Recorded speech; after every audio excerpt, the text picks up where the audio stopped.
आशा करता हूँ आप सब बहुत अच्छे होंगे। मेरा नाम है सिद्धांत अग्निहोत्री। स्टडी ग्लोस पे आपका बहुत बहुत स्वागत है। यह आदमी है उदयनिधि स्टालिन। अब इसने जो बोला है क्या है कि सनातन धर्म को टारगेट करना बड़ा आसान होता है, हिंदुओं को टारगेट करना बड़ा आसान है, क्योंकि उनको पता है कि दुनिया का सबसे टॉलरेंट रिलीजन है। हर किसी को इन्होंने वेलकम किया, तो ये लोग क्या ही रिस्पॉन्स देंगे। सनातन धर्म को इसने कहा है कि इट मस्ट बी इरेडिकेटेड।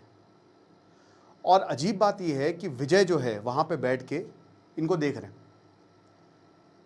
भाई अगर किसी और धर्म के बारे में ये बोलते तो इनका सर तन से जुदा हो जाता। इनकी हिम्मत नहीं है कि किसी और धर्म के बारे में ये बोले, और मुझे बताने की ज़रूरत नहीं है कि सनातन धर्म ने भारत के लिए क्या किया है। सनातन धर्म ने जब भी भारत मुसीबत में रहा, राह दिखाई है। इसी धर्म की वजह से दुनिया भारत की तरफ देखती है। इसी धर्म ने सबको आदरपूर्ण तरीके से सबको अपनाया है। जहां पे पारसियों को ईरान में भगाया गया, भारत ने अपनाया।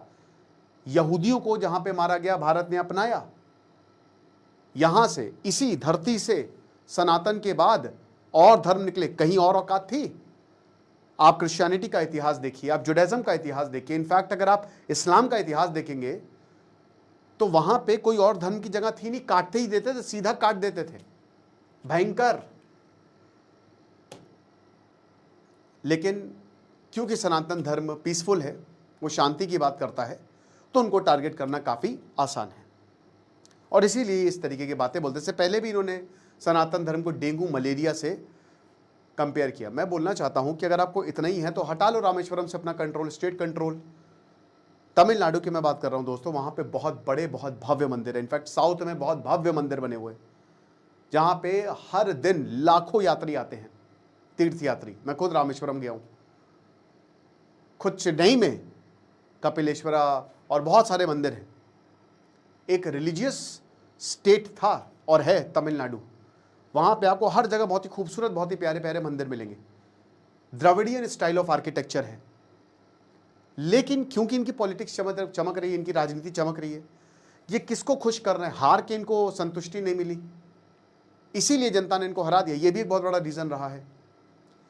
आपका आइडियोलॉजिकल डिफरेंस हो सकता है, ठीक है, लेकिन आप ऐसी बातें बोल दो और आप ऐसे पद पे हो, एमके स्टालिन के बेटे हो, इस तरीके की बातें जो हैं वो कितनी शोभा देती हैं। मैं इस पे लेक्चर बनाने नहीं वाला था, लेकिन जरूरी लगा मुझे कि बनाना। It is important to know. इन्होंने असेंबली में बोला है, विधानसभा में बोला है, तमिलनाडु की विधानसभा में, सनातन धर्म लोगों को डिवाइड करता है। दोस्तों आज सनातन धर्म है जिसकी वजह से लोग यूनाइट है। पूरा भारत इसी सनातन की वजह से यूनाइट है। हर जगह आपको 12 ज्योतिर्लिंग मिलेंगे, हर जगह, मतलब पूरे भारत में आपको ज्योतिर्लिंग मिलेंगे। पूरे भारत में आपको शक्तिज्म मिलेगा। भगवान राम की पूजा नॉर्थ में की जाती है, भगवान राम की पूजा साउथ में की जाती है। देवी जो है वो वेस्ट और ईस्ट में पूजी जाती है और पूरे भारत में पूजी जाती है। वैष्णो देवी का मंदिर आपको नॉर्थ में मिलेगा। सनातन धर्म साइंटिफिक है, एक्सट्रीमली साइंटिफिक। ये कह रहा है कास्ट डिस्क्रिमिनेशन को सपोर्ट करता है। आप एक बात बताइए, सनातन धर्म जो है, अगर हम प्रेजेंटली बात करते हैं तो कौन से कास्ट डिस्क्रिमिनेशन को इन्होंने सपोर्ट किया? आप यूजीसी के लॉ देखिए, -40 वाले इंसान को भी डॉक्टरी मिल जा रही है जिसके इतने कम मार्क्स हैं। कहाँ पे? हमारा संविधान जो है, हमारा संविधान काफ़ी हद तक उसने सनातन से प्रिंसिपल बोरो किए हैं, सेक्युलर है। वो सेक्युलरिज्म कहाँ से आया है? भारत से आया है, भारत के सनातन से आया है। आज कास्ट को रिजर्वेशन से और हर एक इंसान को इक्वल अपॉर्चुनिटी देने की कोशिश की है। आज अगर किसी के हालात दयनीय है ना, तो हम सबको पता है, एक मिनट जरा रुकिएगा, हालात दयनीय है तो मैं बोलना नहीं चाहूँगा, बट बहुत हद तक नीतियाँ आज जनरल क्लास के खिलाफ हैं भारत सरकार की। अब मैं इस पर कोई वो नहीं कर रहा हूँ, ठीक है, कि मेरा कोई बहुत, मुझे लगता है कि रिजर्वेशन होना चाहिए, इट इज़ इम्पॉर्टेंट, बट मुझे ये भी लगता है कि रिजर्वेशन उन लोगों को भी मिलना चाहिए जो इसके असली हकदार हैं। It is also very important कि, क्योंकि देखिए जो कास्ट ऊपर आ चुकी हैं, अब उनको भी समझना पड़ेगा कि बाकियों को भी रिजर्वेशन का हक मिलना चाहिए। और मैं जहाँ पे पढ़ा हूँ, मैंने कभी भी एज सच जैसे मैं मानता हूं कि कास्ट डिस्क्रिमिनेशन अभी भी गांव में होता है, बहुत जगह होता है, बट दोस्तों वो सारे हर किसी की, आप इस्लाम की अगर बात करते हैं तो वहां पे भी अपर क्लास और लोअर क्लास में बहुत ज्यादा डिफरेंस है, जमीन आसमान का। क्रिश्चियनिटी में आप देखिए कैथोलिक्स और प्रोटेस्टेंट्स के बीच में बिल्कुल नहीं बनती है, शिया सुन्नी का विवाद अभी भी चल रहा है, और इस्लाम में भी कास्ट डिस्क्रिमिनेशन हैं। आप सबको टारगेट करिए फिर, लेकिन आपकी हिम्मत नहीं है। सनातन जो है वो यूनिटी की भाषा बोलता है, वो सबको यूनाइट करता है। तो इसने बोला कि इसलिए इसको इरेडिकेट करना चाहिए, एबॉलिश कर देना चाहिए। द्रविडियन पॉलिटिक्स, देखिए पेरियार जो है जब द्रविडियन पॉलिटिक्स लेके आए तो उन्होंने कास्ट डिस्क्रिमिनेशन को अपोज किया। कास्ट डिस्क्रिमिनेशन कभी नहीं होना चाहिए, नेवर एवर, हर इंसान इक्वल है। लेकिन एक चीज बताइए कि कास्ट डिस्क्रिमिनेशन, जैसा कि मैंने बताया कि ये सनातन में कहीं नहीं लिखा है, एक टेक्स्ट में लिखा है, आप उसको क्यों मान रहे हैं? आपको किसने बोला कि आप मनुस्मृति मानिए?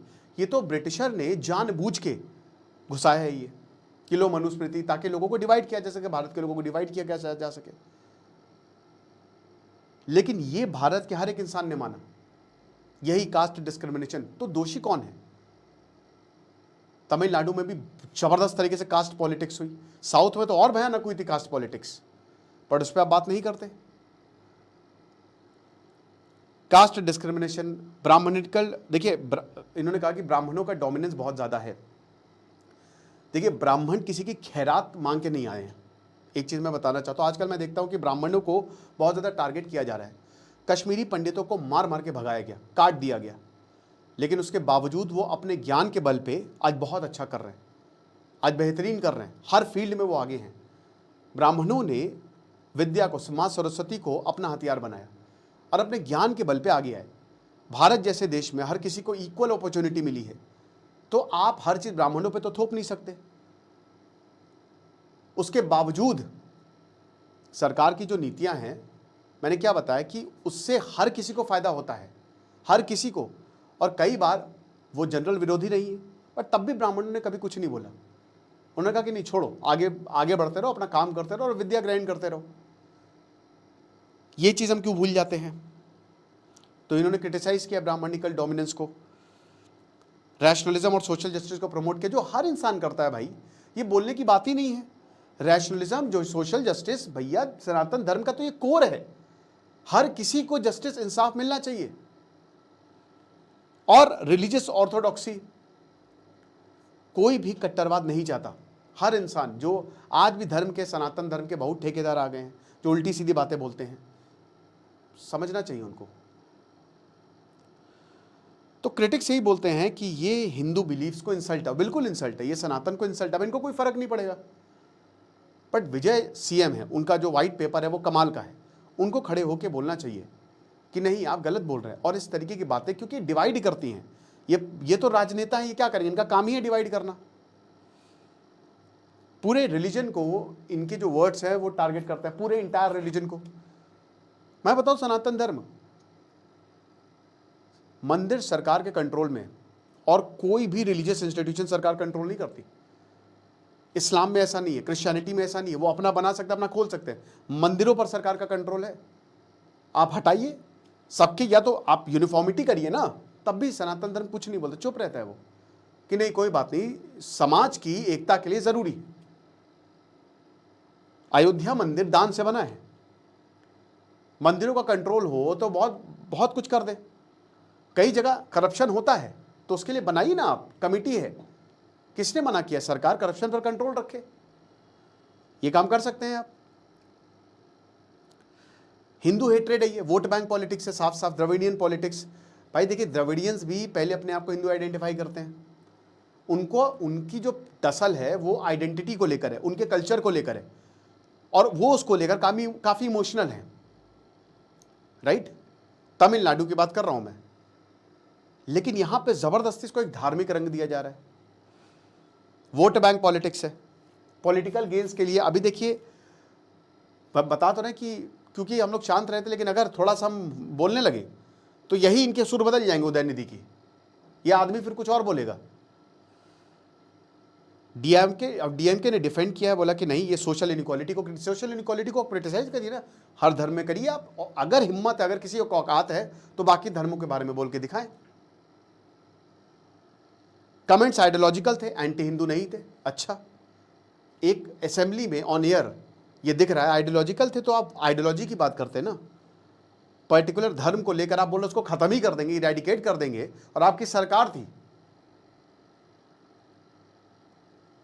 अब ये बता रहे कि जो पेरियार ने, उनकी पॉलिटिक्स ने हमेशा कास्ट बेस्ड सिस्टम को चैलेंज किया। हम भी करते हैं। सिद्धांत अग्निहोत्री भी बिल्कुल नहीं मानता कि कास्ट बेस्ड पॉलिटिक्स होनी चाहिए या कास्ट बेस्ड डिस्क्रिमिनेशन होना चाहिए। हर इंसान को इक्वल अपॉर्चुनिटी मिलनी चाहिए।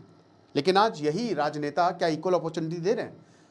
आज नीट का पेपर लीक हुआ, ठीक है, लेकिन ये जो नीट का पेपर लीक हुआ है, इन्हीं राजनेता, उदयनिधि स्टालिन कहाँ पढ़े हैं, या जितने भी राजनेता जो हैं वो क्या अपने बच्चों को सरकारी स्कूल में भेजते हैं?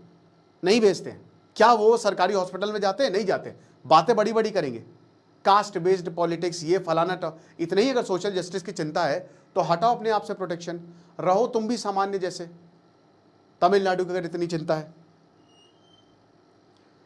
ये चीज है। फिर बीजेपी को, बीजेपी को एक सीट मिली है, अन्ना मलाई को उन्होंने हटा दिया, जो उनके लिए तुरुक का इक्का था। बीजेपी कुछ नहीं है वहां पे, ठीक है। तो बीजेपी को अटैक करने से आपको क्या मिलेगा? और डीएमके अपने आप को सोशल जस्टिस की डिफेंडर दिखा रही है। इसीलिए सर यहां पे ना लोग परेशान हो गए थे डीएमके या डीएमके से, इसीलिए उन्होंने विजय को चुना। तो यही चीज है, हिस्टोरिकली जो कास्ट हायरार्की रही है कोई भी उसको सपोर्ट नहीं करता। जो भी कास्ट डिस्क्रिमिनेशन रही है कोई भी इसको सपोर्ट नहीं करता। बी.आर. अम्बेडकर महान थे। सदियों में एक बार ऐसा इंसान पैदा होता है और हम सब उनको सराखों पर रखते हैं, उनको आगे रखते हैं। लेकिन इसका मतलब ये थोड़ी ना कि आप किसी के बारे में उल्टा सीधा बोलोगे, कुछ भी बोलोगे।